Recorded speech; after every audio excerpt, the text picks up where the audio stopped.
Hello students, यह economics की class है पेपर सेकंड की, जिस पेपर का नाम है आर्थिक विचारों का इतिहास, जो कि बीए भाग द्वितीय में चलता है।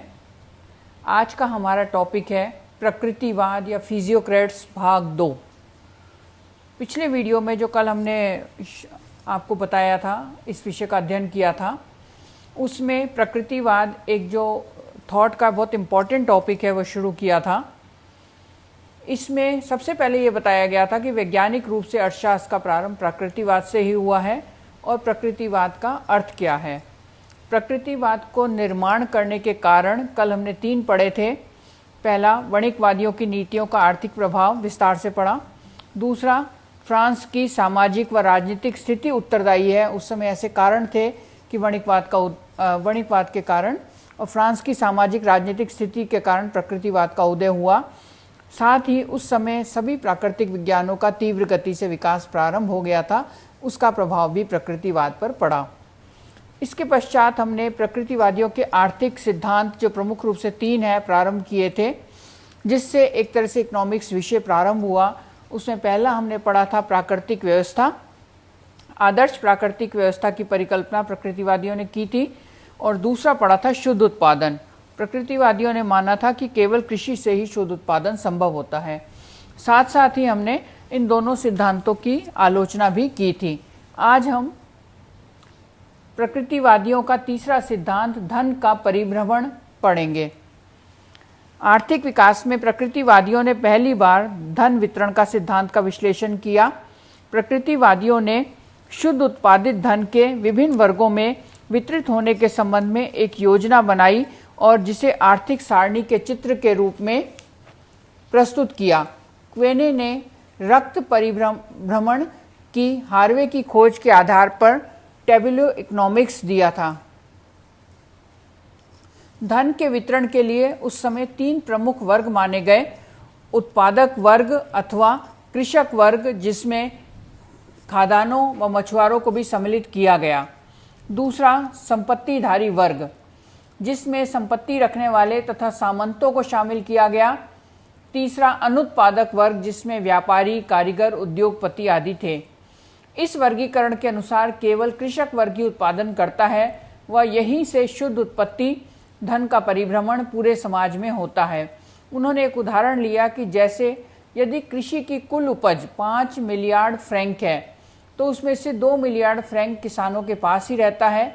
वह लागत किसानों के उपभोग के लिए होता है, अर्थात समाज में वितरित नहीं होता। शेष 3 मिलियर्ड फ्रैंक में से 1 मिलियर्ड कृषक वर्ग अपनी आवश्यकताओं की पूर्ति के लिए कारीगर व उद्योगों में लगे तीसरे वर्ग को दे देता है। अब वह 2 शेष मिलियर्ड संपत्तिधारी वर्ग को लगान के रूप में दे देता है। वह संपत्तिधारी वर्ग अपने धन में से 1 मिलियर्ड तीसरे वर्ग को आवश्यक वस्तुओं के लिए दे देता है। इस प्रकार यह स्थिति उत्पन्न होगी।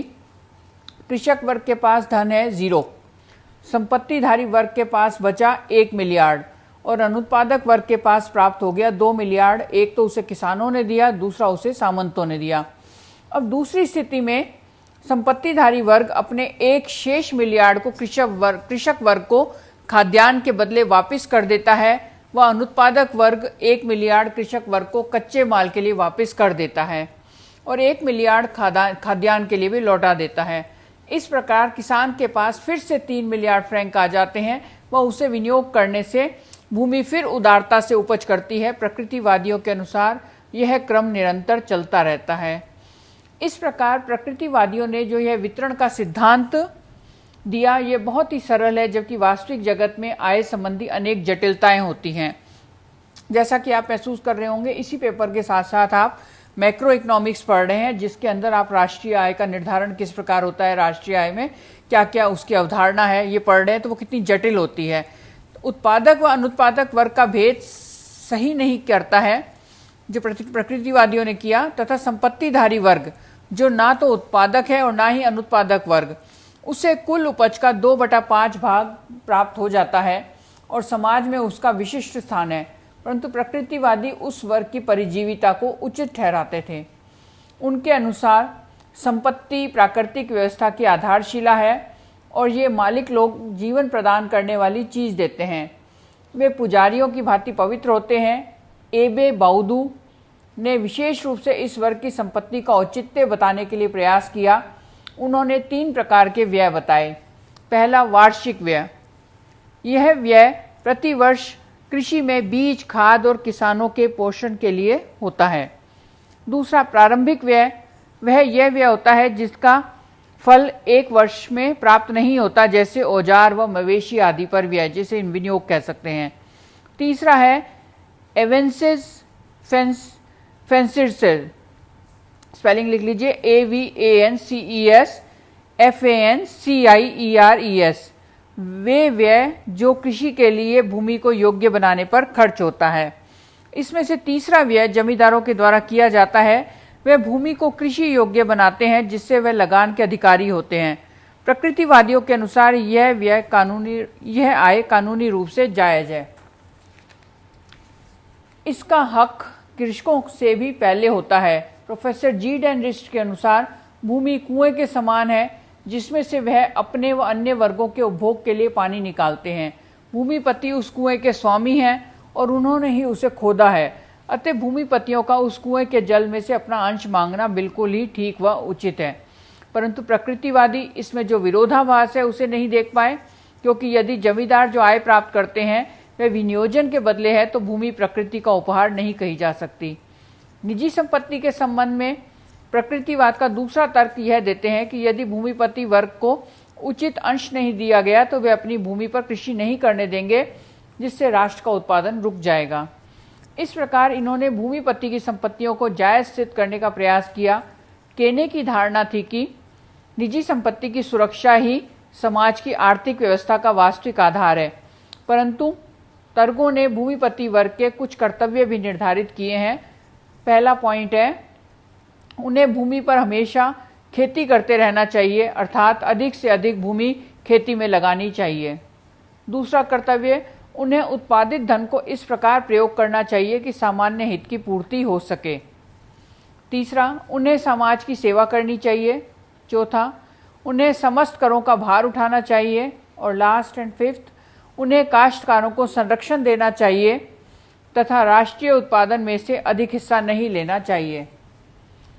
धन परिभ्रमण सिद्धांत की आलोचना। आधुनिक विचारकों के अनुसार आर्थिक सारणी वितरण की व्यवस्था में व्यर्थ व महत्वहीन लगती है। यह बहुत ही सूक्ष्म, काल्पनिक और अवैज्ञानिक है।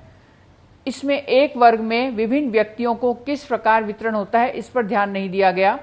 इसकी महत्वपूर्ण आलोचना यह है कि इसने कीमत व उत्पादन को स्थिर माना है, जो संभव नहीं है, और इसका सारा क्रम इस प्रकार से है कि किसी जेब में पैसा रखा और निकाल लिया। इससे उत्पादक व अनुत्पादक वर्ग का वास्तविक भेद भी सिद्ध नहीं होता। अतः आधुनिक विचारकों के अनुसार यह इतनी सरल व प्राकृतिक है कि यह एक सरल साहित्यिक कौतुक है। परंतु प्रकृतिवादियों को अपनी इस खोज पर बहुत अभिमान था। मिरावे ज्येष्ठ की धारणा थी कि मानव मस्तिष्क की 3 प्रमुख खोजें हैं, लेखन कला, मुद्रा और आर्थिक सारणी। परंतु फिर भी इस सिद्धांत ने आर्थिक सारणी के रूप में महत्वपूर्ण शाखा दी, जो आजकल इकोनोमेट्रिक्स मानी जाती है। यह सारणी इस शाखा का प्रथम आधार है और इस संप्रदाय ने यह सर्वप्रथम वितरण पर अपना ध्यान केंद्रित किया था। इसके अतिरिक्त प्रकृतिवादियों ने अपने दर्शन व सिद्धांतों के आधार पर कुछ व्यवहारिक नीतियों का भी प्रतिपादन किया है। अब हम इनकी नीतियां देखेंगे। पहला है व्यापार नीति विवेचन। प्रकृतिवादियों के अनुसार सभी विनिमय क्रियाएं अनुत्पादक होती हैं, किसी भी धन का उत्पादन नहीं करती, क्योंकि विनिमय से तात्पर्य समान मूल्यों का आदान प्रदान करना होता है। इससे दोनों पक्ष जितना देते हैं उतना ही लेते हैं, तो धन का सृजन नहीं होता। परंतु यदि एक पक्ष कमजोर होता है तो दूसरा पक्ष धनी हो सकता है। वह आज के अर्थ में उपयोगिता वृद्धि को उत्पादन नहीं मानते थे। वह भौतिक रूप से धन को ही देखते थे, विषयगत उपयोगिता में नहीं। प्रकृतिवादियों के विचार वणिकवादियों के प्रतिक्रिया स्वरूप उत्पन्न हुए थे। ये उद्योग तथा व्यापार दोनों को अनुत्पादक मानते थे। अतः देशी व्यापार की तरह विदेशी व्यापार से भी लाभ नहीं होता, क्योंकि जिन वस्तुओं को वह बाहर बेचते हैं उनका उपभोग से वंचित रह जाते हैं। मार्सियर डी ला रिवियर के अनुसार विदेशी व्यापार अत्यावश्यक है, परंतु उसे एक आवश्यक बुराई की संज्ञा देते हैं।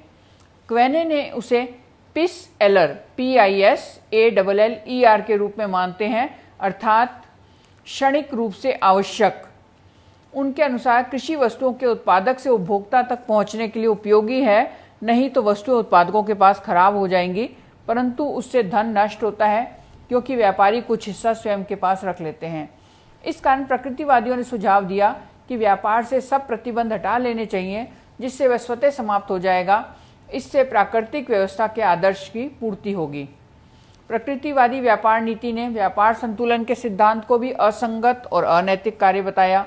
उनके अनुसार यदि अनुकूल व्यापार संतुलन के पक्ष में एक देश में सारी धातु एकत्र हो जाती है तो अन्य देशों के पास क्रय शक्ति नहीं होगी और वस्तुएं महंगी होने से उस देश के लोग विदेशों से चीज़ें खरीदेंगे, जिससे धातु वापस चली जाएगी। परंतु प्रकृतिवादियों की स्वतंत्र व्यापार नीति की आज के अर्थशास्त्रियों द्वारा आलोचना की जाती है, क्योंकि व्यापार व वाणिज्य अनुत्पादक नहीं है और इनकी व्यापार को स्वतंत्र करने के पीछे जो कारण था वह भी अनुचित था, और उनकी उत्पादन संबंधी भ्रांति के कारण उन्होंने व्यापार को महत्व नहीं दिया था। दूसरी व्यवहारिक नीति है राज्य का संगठन व कार्य। प्रकृतिवादियों का मत था कि मानव समाज पर प्राकृतिक व्यवस्था लागू होती है और वह मानव निर्मित कानूनों में विश्वास नहीं करते थे। इससे प्राकृतिक व्यवस्था का उल्लंघन होता है। इस कारण उनके मतानुसार सबसे अच्छा राज्य वह है जिसमें सामाजिक व नागरिक कानूनों की संख्या सबसे कम हो और राज्य का उपयोगी कार्य सभी नियमों को समाप्त करना होना चाहिए। परंतु प्रकृतिवादी अराजकतावादियों के पक्ष में भी नहीं थे, जिनके अनुसार सरकार होनी नहीं चाहिए, बल्कि यह तो पूर्ण सत्ता और निरंकुशता परंतु कम व्यवस्थापन के पक्ष में थे। वह वंशानुगत राजतंत्र का समर्थन करते थे। वह निरंकुश राजा को स्वतंत्रता की निशानी और प्राकृतिक व्यवस्था के अनुकूल मानते थे। उनके अनुसार राजा ऐसा व्यक्ति होना चाहिए जो प्राकृतिक व्यवस्था को समझता हो और बुद्धिमान, श्रेष्ठ व विद्वान पुरुष उसके समर्थक हों। अतः निरंकुशवाद प्राकृतिक व्यवस्था का था और मनुष्य व्यवस्था का नहीं, और राजा का निरंकुशवाद ईश्वर की इच्छा के अनुसार था। प्रकृतिवादियों के अनुसार राज्य के कार्य। राजा वर्तमान प्राकृतिक संस्थाओं में किसी प्रकार का हस्तक्षेप नहीं करे। दूसरा, निजी संपत्ति प्रणाली व प्राकृतिक व्यवस्था पद्धति का उल्लंघन करने वालों को दंड दे। तीसरा, राजा जनसाधारण को प्राकृतिक व्यवस्था के विज्ञान की शिक्षा दे। नेक्स्ट, राजा भूमि की उपज बढ़ाने के लिए सार्वजनिक निर्माण कार्यों का प्रबंध करे। फिफ्थ, प्राकृतिक व्यवस्था की स्थापना पूरे विश्व में करने के लिए अंतर्राष्ट्रीय अवरोधों को हटाने का प्रयास करे। इस प्रकार प्रकृतिवादियों ने राज्य के कुछ कार्यों का वर्णन किया जिससे प्राकृतिक व्यवस्था मानव समाज पर लागू हो सके और आदर्श की स्थिति को प्राप्त किया जा सके।